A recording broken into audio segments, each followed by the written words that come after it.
this is Ray Horner for Horner's Corner. This week we're at Charger Lanes in North.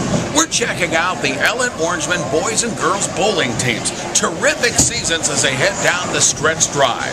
The Orangemen on the lanes this week on Horner's Corner.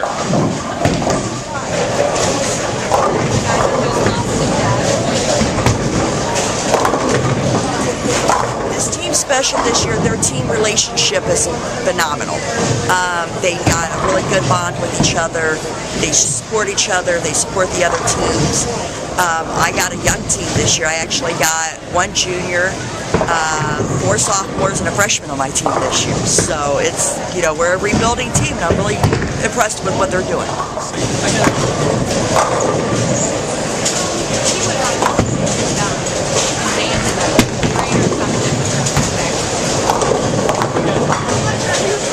Undefeated so far.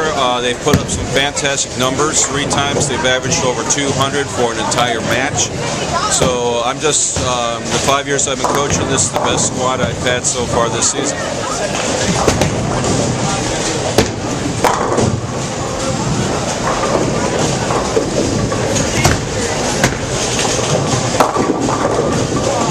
Going really well. Actually, I ended up having 26 girls try out this year. It's my first year in 5 years I had to make a cut.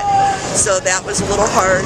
I've never made cuts before, so I didn't like that aspect, but it was nice to see that big of a turnout for it. It goes even before they come to Ellet High School.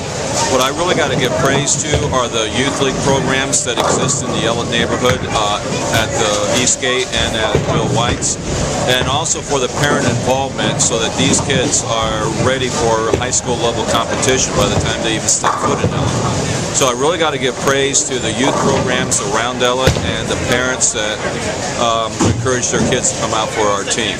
So all I do is just manage the situation and keep track when they're in competition.